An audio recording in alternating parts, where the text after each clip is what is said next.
দেখছেন এটা নিউজ ইসলামী bank happening পয়েন্টে আপনাদের সবাইকে আমন্ত্রণ জানাচ্ছি। আমি জান্নাতুন নাহার জাকিয়া। দর্শক, আপনারা ইতিমধ্যেই জানেন যে দেশের ক্রমবর্ধমান নির্মাণ কর্মতৎপরতার সাথে সাথে সিমেন্ট শিল্পও কিন্তু অপেক্ষাকৃত দ্রুত বিকাশমান শিল্প হিসেবে পরিচিতি লাভ করেছে ইতিমধ্যেই, এবং দীর্ঘকাল ধরেই নির্মাণ কাজে ইট পাথর বা অন্য বস্তু পাথর দিয়ে গাঁথার কাজে সিমেন্ট সংযোজক উপাদান হিসেবে সমাদিত হয়ে আসছে।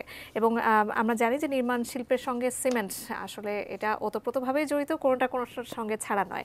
এ নিয়েই আমরা কথা বলবো এবং সিমেন্ট শিল্পে চ্যালেঞ্জ নিয়ে আমরা আজকে আমাদের অতিথির সঙ্গে কথা বলবো। আজকে অতিথি হিসেবে আমাদের সঙ্গে স্টুডিওতে উপস্থিত আছেন সৈয়দ আবু আবেদ সাহের, সিইও আওয়ান সিমেন্ট। আপনাকে স্বাগত জানাচ্ছি আমাদের আয়োজনে।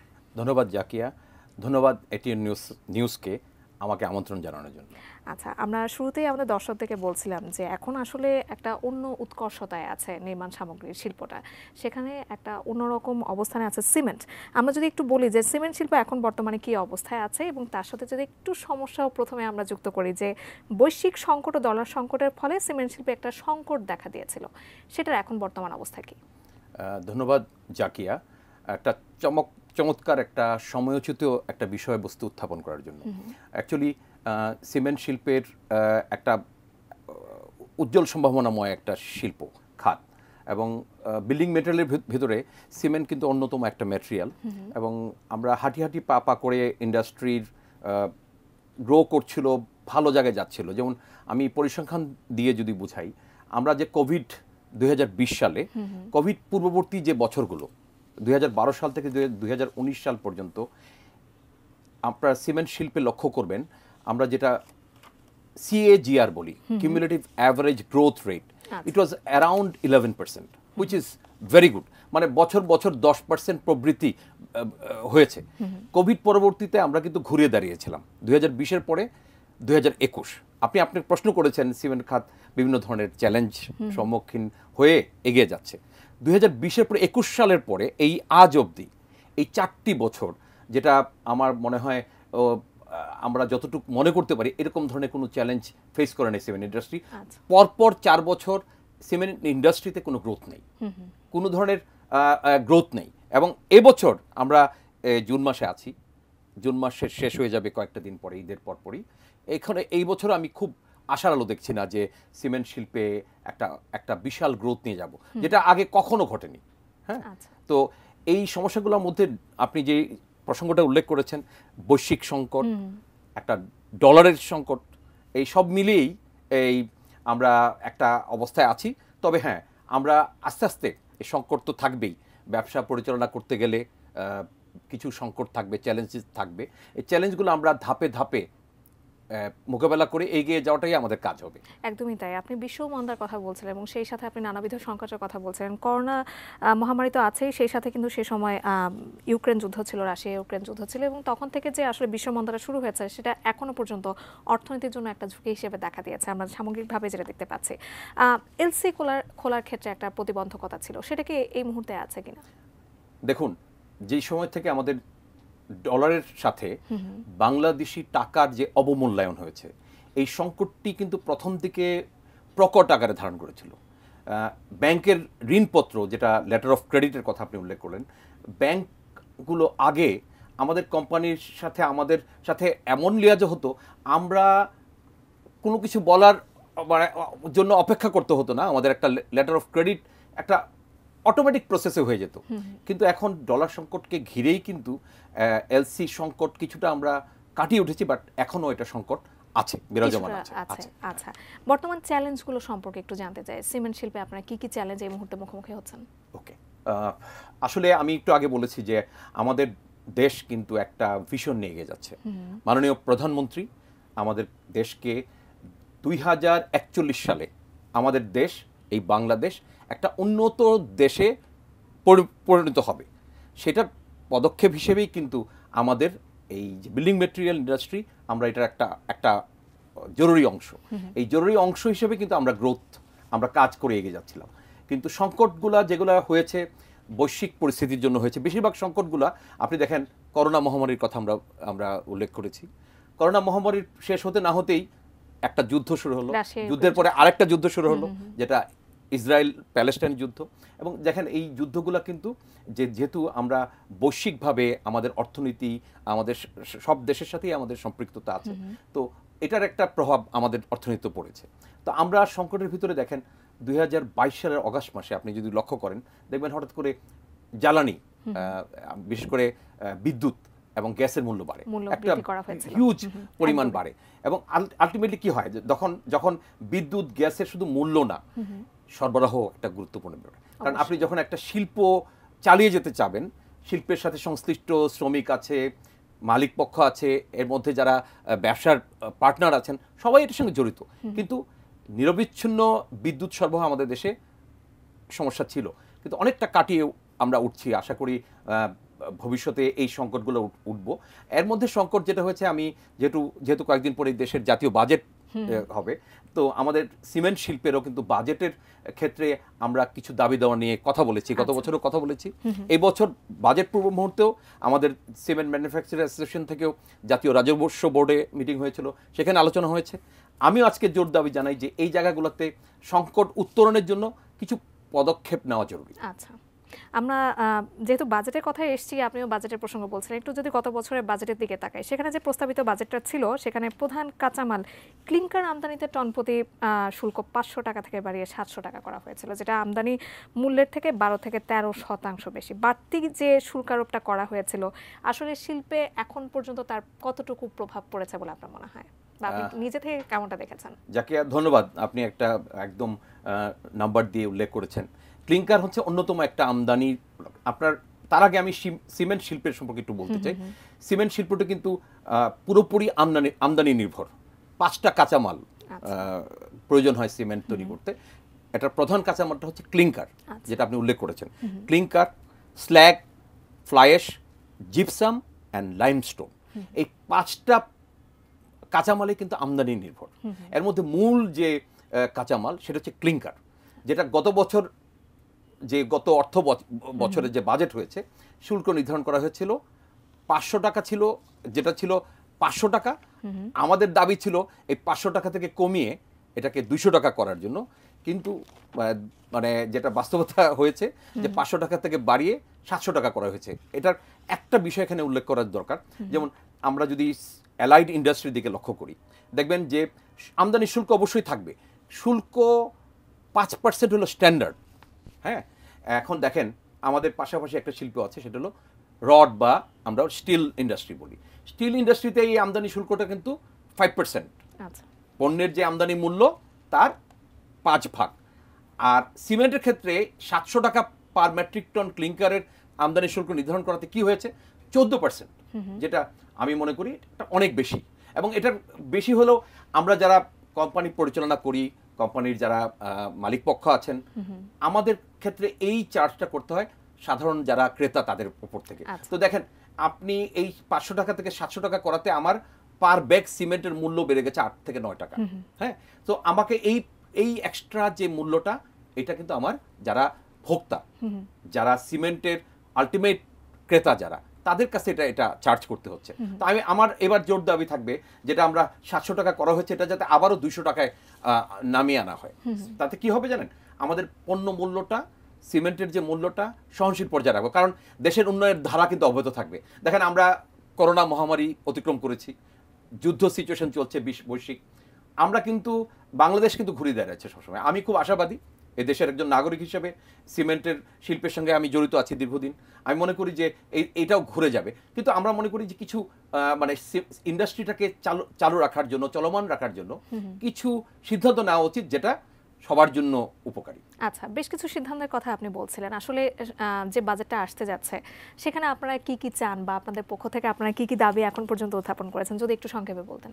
আচ্ছা, খুব সংক্ষেপে, আমরা ক্লিংকারের যে টন প্রতি যে কাস্টমস ডিউটি, একটু আগে আমরা কথা বললাম, এছাড়াও কিছু অগ্রিম আয়কর, আমাদের যে পণ্যগুলো আমদানি করার সময় যখন জাহাজে আমরা আমদানি করি, এই 5টা কাঁচামালের প্রত্যেকটার একটা পার্সেন্টেজ হিসেবে আমরা অগ্রিম আয়কর দিয়ে আসি।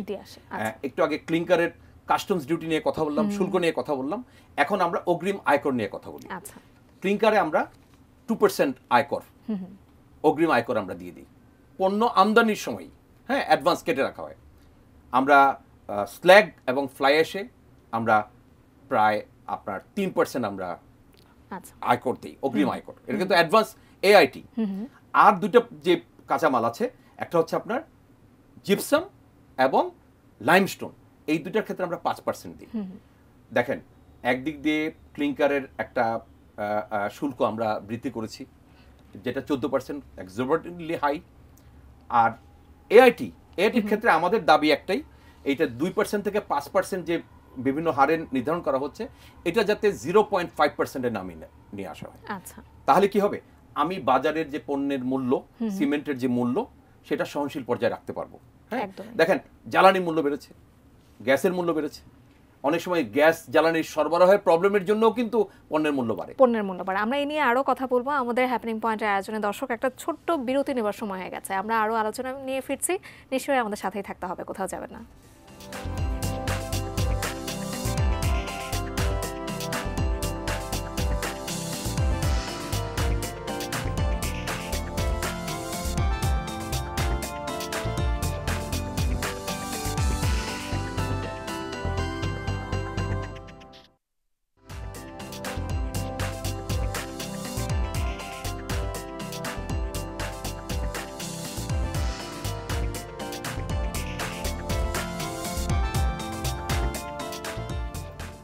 বিরতির পর আরও একবার আমন্ত্রণ জানাচ্ছি আমাদের আজকে হ্যাপেনিং পয়েন্টে, এবং আজকে আমরা সিমেন্ট শিল্পের চ্যালেঞ্জ নিয়ে আমাদের অতিথির সঙ্গে কথা বলছিলাম। আমাদের অতিথি সৈয়দ আবু আবেদ সাহের আমাদের সঙ্গে আছেন, আমান সিমেন্টের সিইও।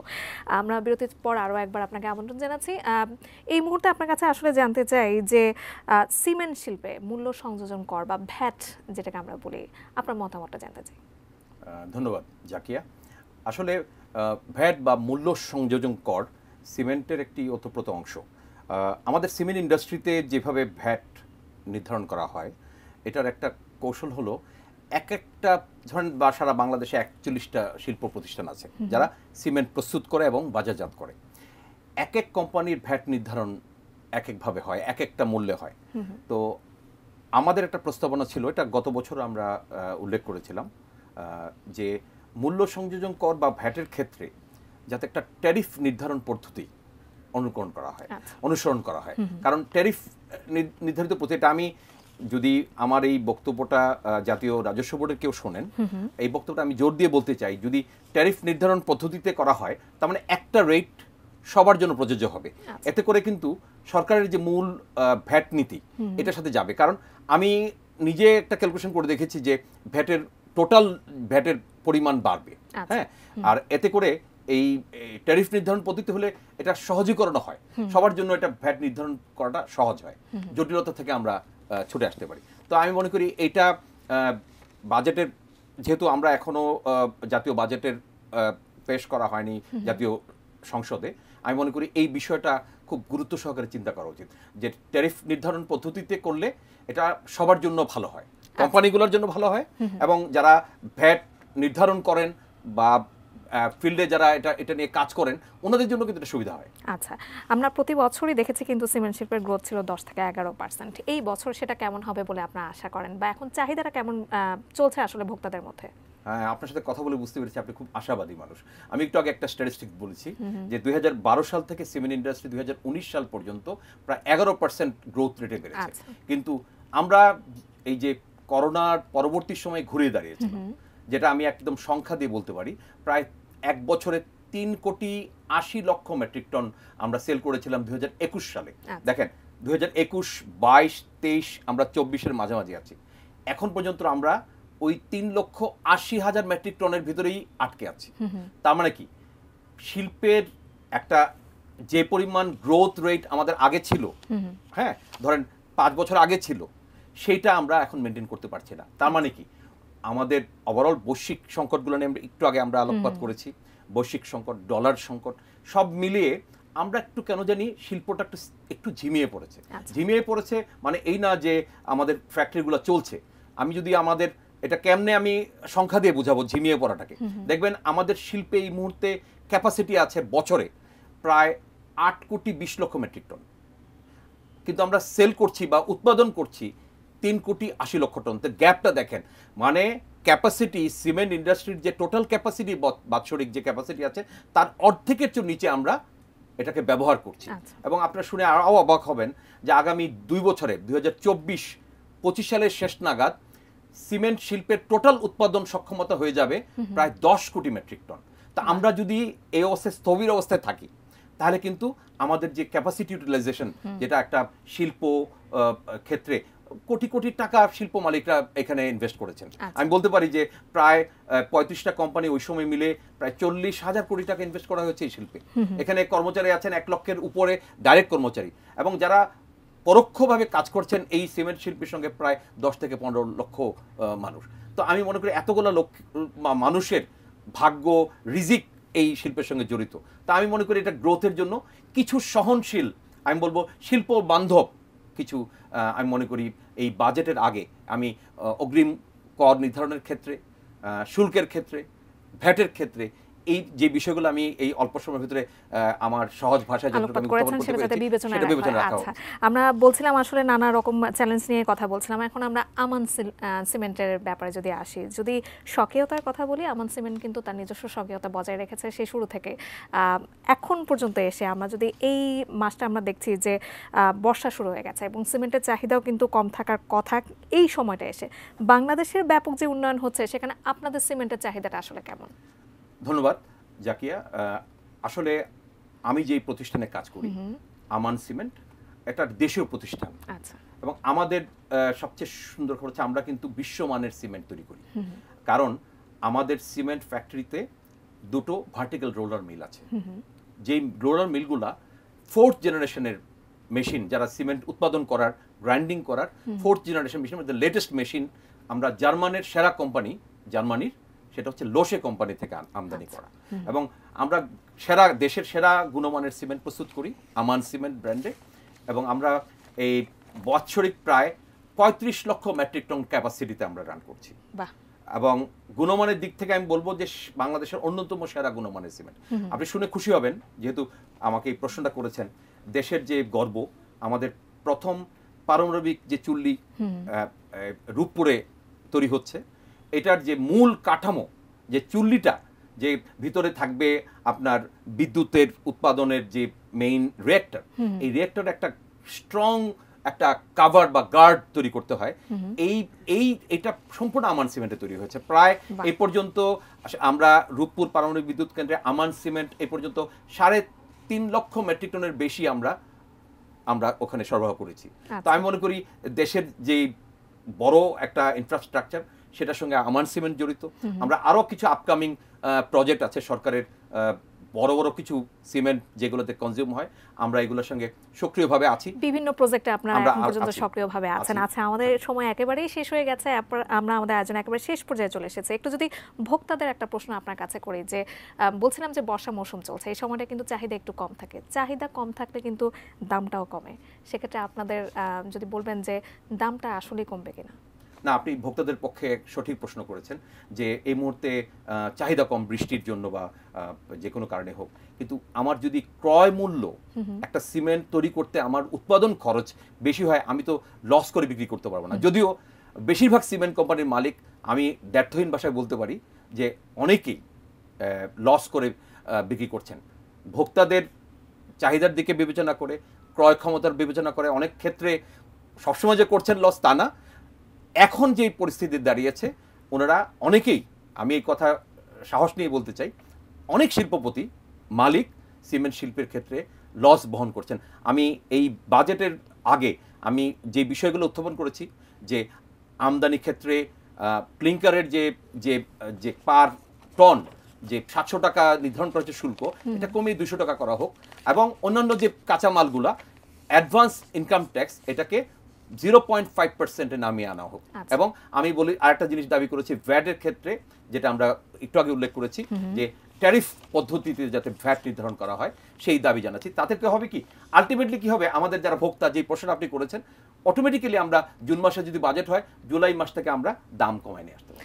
অসংখ্য ধন্যবাদ আপনাকে, এবং সৈয়দ আবু আবেদ সাহের আপনাকে শুভেচ্ছা জানাচ্ছি, এবং সেই সাথে আমান সিমেন্টের জন্য শুভকামনাও থাকলো।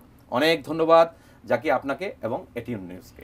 দর্শক, আমরা আজকে সিমেন্ট শিল্পের চ্যালেঞ্জ নিয়ে কথা বলছিলাম এবং আমরা আজকের যে আলোচনা করেছি যে বৈশ্বিক নানা সমস্যা নিয়ে সেই সংকটগুলো কাটিয়ে নিশ্চয়ই যে দেশীয় নির্মাণ শিল্প আছে তা অনেকটা এগিয়ে যাবে এই আশা রেখেই আজকের হ্যাপেনিং পয়েন্ট আমরা এখানেই শেষ করছি। অন্য কোনো দিন অন্য কোনো বিষয় নিয়ে আবারও আপনাদের সামনে চলে আসবো। সেই পর্যন্ত এটিএন নিউজের সঙ্গেই থাকবেন। ধন্যবাদ।